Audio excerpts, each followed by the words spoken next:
Assalamualaikum. Selamat datang di dapur Konita Motekar. Di video kali ini saya akan berbagi resep corn dog. Ini ada dua versi, yang versi Amerika dan versi Koreanya. Sengaja saya satukan videonya biar teman-teman lihat bagaimana perbedaannya, kelemahan dan kelebihan dari metode masing-masing. Untuk lebih lengkapnya teman-teman tonton videonya sampai selesai ya, jangan di skip biar tahu mana yang sesuai dengan keinginan teman-teman. Untuk metode yang pertama saya akan bikin yang versi Amerika dulu, di lain kesempatan saya akan bikin yang versi Korea. Penasaran bagaimana yang versi Amerika? Tonton sampai selesai ya teman-teman. Langsung saja kita ke proses pembuatan. Kita siapkan bahannya, ada 1 gelas tepung terigu protein tinggi, 1 gelas air, 2 sendok makan gula pasir, 2 sendok teh baking powder, 1/4 sendok teh garam, dan 1 butir telur.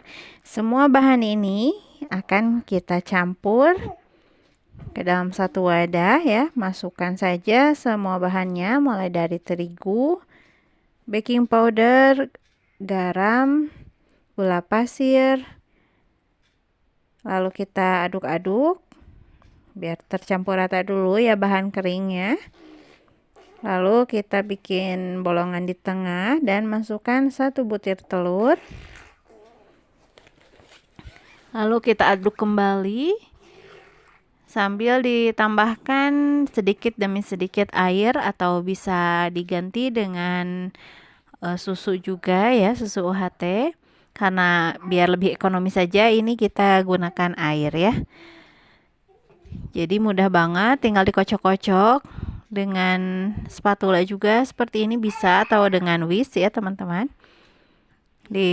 Diaduk sampai semuanya tercampur rata dan tidak ada terigu yang menggerindil-gerindil ya.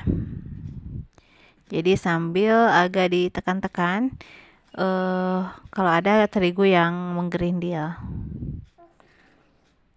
Nah, ini udah tercampur rata seperti ini. Kita masukkan ke dalam wadah atau gelas ya yang agak tinggi biar nanti lebih gampang saja ya memasukkan sosis dan kejunya. Sebenarnya corn dog yang versi Amerika ini lebih umum menggunakan sosis saja ya teman-teman, tapi biar lebih kekinian kita gunakan juga keju mozzarella. Nah, ini sosisnya cukup dibagi 2 saja seperti ini biar lebih mudah, atau teman-teman juga kalau mau lebih besar bisa menggunakan 1 buah sosis ya, tidak usah dibagi 2 karena saya maunya agak kecil-kecil ya biar lebih gampang saja. Kita bagi 2 lalu kita beri tusukan sate. Begitu juga dengan keju mozzarellanya, kita potong dulu. Ini dibagi 2 lagi ya biar gak terlalu kebesaran. Nah, ini cukup sebesar ini. Tinggal kita tusuk dengan tusukan sate. Ini bisa teman-teman skip ya keju mozzarellanya kalau misalnya tidak ada stok di rumah, karena memang harganya lumayan mahal juga ya teman-teman. Nah, ini udah siap untuk sosis dan kejunya. Kita siapkan dulu terigu untuk membalur ya, biar nanti lebih bisa menempel pada adonan terigu yang sudah kita buat. Kita siapkan juga tepung rotinya pastinya, dan adonan yang sudah kita buat tadi. Nah, caranya tinggal kita balur-balur saja dengan tepung terigu ini biar lebih nempel ya nantinya seperti ini. Jadi tidak ada kandungan air di sosis maupun di kejunya. Jadi bisa lebih nempel ya adonan basahnya seperti ini. Nah, seperti ini tinggal kita celupkan ke adonan basah dan ke tepung rotinya ya teman-teman. Ini mudah banget bikinnya, tidak usah menunggu juga, jadi tinggal langsung saja dicelup-celup seperti ini, tidak usah menunggu proofing atau mengembang ya adonannya. Teman-teman, kalau mau di skip ini pembaluran terigunya, pastikan saja terigu dan sosisnya itu harus benar-benar kering ya, dilap-lap dengan tisu gitu. Tapi agar lebih cepat, gunakan saja terigu seperti ini ya teman-teman. Untuk yang keju mozzarella akan saya lakukan dua lapisan ya, 2 kali lapis, karena takutnya kejunya nanti mencair di minyak ya, karena itu satu lapis itu cukup tipis, jadi kita 2 kali lapis ya, biar nantinya kejunya tidak keluar pas saat menggorengnya, dan bisa agak ditekan-tekan, dipadatkan seperti ini dengan tangan, biar nanti lebih kokoh saja ya kejunya di dalam, tidak gampang keluar. Nah, ini udah beres semuanya. Yang kejunya 2 lapis jadi lebih gemuk seperti ini ya, hampir sama dengan sosisnya. Tinggal kita siapkan minyak yang sudah dipanaskan sebelumnya, jadi digoreng ke dalam minyak yang sudah benar-benar panas ya teman-teman. Nah, seperti ini. Diusahakan minyaknya banyak ya, biar terendam semuanya. Tuh, ini kejunya ada yang meluber-luber keluar ya, karena ini cepat banget ya melelehnya. Setelah berwarna kuning keemasan, kita angkat dan tiriskan, lalu kita susun di dalam wadah saji seperti ini. Ini yang sosis dulu ya, ini suaranya kriuk-kriuk banget kan teman-teman. Bisa kita tambahkan topping atau bisa di skip juga ya, ini biar lebih enak saja, lebih menambah cita rasa. Kita tambahkan mayones dan saus tomat atau saus pedas juga bisa ya teman-teman.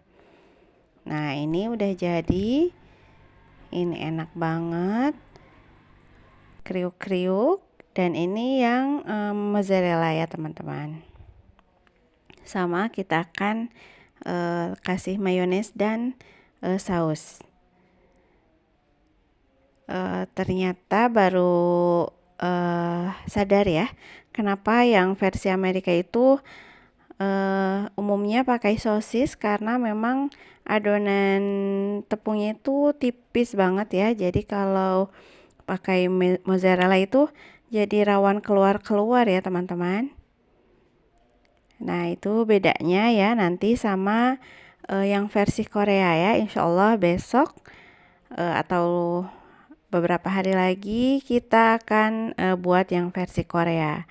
Ini dia hasilnya, yang mozzarella menggoda banget ya, kejunya molor-molor seperti ini, luber-luber. Ini rasanya jangan ditanya, pastinya enak banget dan ketagihan banget. Untuk metode yang kedua, saya akan membuat lagi corn dog. Ini yang versi Koreanya, sesuai dengan janji saya kemarin. Saya akan buat versi Korea. Yang ini lebih kokoh, lebih aman untuk diisi dengan mozzarella, dan yang pastinya lebih empuk, lebih berasa terigunya, jadi lebih mengenyangkan ya. Teman-teman mau tahu dan penasaran bagaimana cara pembuatannya dan apa yang beda dari corn dog versi Amerika dan versi Korea ini? Terus saja tonton ya sampai terakhir, jangan di skip-skip, karena ini akan sangat bermanfaat, apalagi kalau untuk jualan bisa jadi bahan pertimbangan ya bagi teman-teman mau pakai yang versi mana. Langsung saja kita ke proses pembuatan. Pertama-tama kita siapkan dulu untuk bahannya. Ini saya timbang 50 gram gula pasir, Lalu kita tambahkan 5 gram ragi. Ini raginya harus masih aktif ya teman-teman. Lalu kita tambahkan 150 sampai 160 air hangat, 60 ml air hangat. Jadi kita masukkan dulu 160 ml air hangat, nantinya disesuaikan dengan kondisi terigunya ya. Nah, ini kita diamkan dulu kurang lebih 10 menit. Ini setelah 10 menit raginya aktif ya. Jadi cara melihat keaktifan ragi itu didiamkan dulu seperti ini. Kalau berbuih bagus berarti ini raginya masih aktif ya teman-teman. Nah, lalu kita masukkan ke dalam 200 tepung terigu. Ini boleh menggunakan tepung terigu protein sedang ya, atau tepung terigu serbaguna. Ini kita aduk-aduk saja seperti ini. Nah, ini dia hasilnya, emang agak basah ya teman-teman. Ini saya menggunakan 160 ml air hangat ya tadinya, jadi lebih basah seperti ini. Atau teman-teman juga boleh menggunakan 155 ml atau 150 ml air hangatnya. Kalau tidak mau terlalu basah seperti ini. Nah, ini tinggal kita tutup, kita diamkan di proofing sampai mengembang 2 kali lipat. Nah, hasilnya sampai seperti ini ya teman-teman, membentuk serat-serat dan mengembang sempurna. Ini udah siap untuk kita gunakan. Langsung saja kita siapkan untuk isiannya. Ini saya gunakan kembali keju mozzarella. Ini agak besar ya keju mozzarellanya, karena ini insya Allah aman ya, karena lapisannya akan lebih tebal ya. Nah, seperti ini tinggal kita oles-oleskan saja, dibalurkan di seluruh bagian keju mozzarellanya dan langsung dimasukkan ke dalam tepung rotinya. Sambil agak ditekan-tekan ya, biar tepung rotinya nempel dan bentuknya juga lebih bagus ya teman-teman. Sambil agak dibentuk-bentuk kayak gitu. Nah, ini untuk yang isiannya sosis. Sama kita baluri semua bagiannya dengan tepung terigu ya, yang sudah kita kasih ragi dan sudah mengembang seperti ini. Tuh, ini bisa membentuk lapisan yang tebal ya teman-teman kalau dengan cara seperti ini, dengan ragi seperti ini. Cuman kelemahannya ini harus nunggu mengembang dulu ya. Nah, lalu kita tinggal taburkan dengan diselimuti dengan tepung rotinya ya teman-teman. Ini karena ini tebal ya teman-teman, jadi ada lapisan yang lebih kokoh gitu ya, lebih kuat. Jadi kita coba untuk isi dengan coklat ya. Ini saya gunakan coklat filling seperti ini.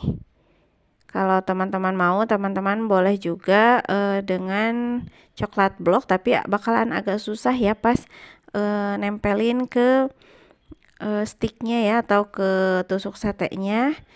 Jadi lebih baik menggunakan coklat filling atau selai coklat yang agak padat seperti ini ya teman-teman. Nah, kita bentuk dulu coklatnya. Ini saya juga menggunakan tusukan yang agak lebar ya, biar lebih nempel gitu coklatnya. Lalu tinggal kita selimuti saja. Kalau dengan yang metode Amerika, karena celupannya itu tipis banget, untuk coklat saya rasa tidak akan bisa ya. Tapi kalau ini yang metode Korea dengan ragi seperti ini kan lebih tebal ya, lebih seperti roti gitu, jadi bisa menggunakan coklat. Nah, kita siapkan minyak untuk menggoreng. Ini minyaknya harus lumayan agak banyak ya, nanti pas saat menggoreng bisa terendam sempurna ya teman-teman. Ini setelah minyaknya panas, langsung saja kita goreng. minyaknya harus panas dulu ya teman-teman, biar cepat dan rata ya matangnya. Nah ini cepet banget ya untuk matangnya, dan ukurannya jadi mengembang lagi, jadi lebih besar lagi. Kelihatan kan pas saat tadi mengembangnya ya.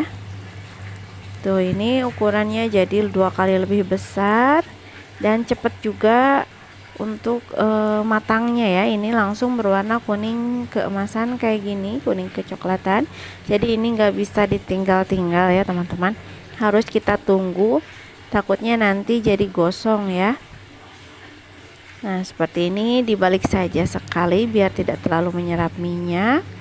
Pastikan semua bagiannya matang sempurna ya, bisa dicek seperti ini.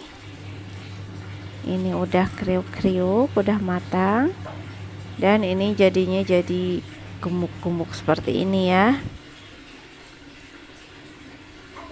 Jadi besar banget, 2 kali lipat, jadi lebih besar ya. Tadi udah mengembang, pas digoreng juga jadi ngembang lagi ya teman-teman.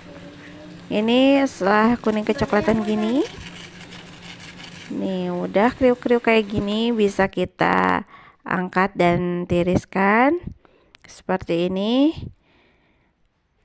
Ini yang isiannya keju ya teman-teman, keju mozzarella, dan masih rapih tersimpan di dalam ya, tidak ada yang keluar-keluar seperti saat yang metode Amerika atau yang pakai baking powder itu. Ini kejunya masih tetap aman di dalam, tidak ada yang meluber keluar. Dan ini lihat, ini meler gitu ya, luber, cuy-cuy gitu. Jadi cocok banget disajikan pas saat panas-panas seperti ini. Ini enak banget. Lalu kita coba lihat yang isiannya sosis ya. Ini tidak semua saya videokan pas saat menggoreng. Ini langsung hasilnya saja ya. Nah ini yang sosis. Lalu ini yang coklat ya, yang isian coklat. Ini yang isian coklat juga masih aman ya teman-teman. Lihat, tidak keluar-keluar ya coklatnya, masih tersimpan di dalam dengan aman dan rapi, dan jadinya coklatnya juga jadi lumer seperti ini. Ini dimakan panas-panas enak banget ya. Jadi kalau dengan metode Korea ini bisa lebih aman untuk mengisinya, bisa dengan coklat maupun dengan keju mozzarella yang bahan yang mudah mencair, meleleh, bakalan tetap aman karena lapisannya ini lapisan terigunya itu tebal ya, hampir mirip seperti roti gitu. Jadi lebih aman untuk mengisi adonan yang di dalamnya. Kalau dengan metode yang Amerika itu bahan pencelupnya itu cuman tipis banget ya, dan lebih cair, jadinya kalau diisi dengan coklat atau keju itu rawan bocor ya. Jadi bagusnya dengan sosis aja. Sekarang jadi tahu apa aja kelemahan dan kelebihan dari masing-masing metode. Itu kembali lagi ke kebutuhan teman-teman. Selamat mencoba, semoga videonya bermanfaat. Wassalamualaikum warahmatullahi wabarakatuh.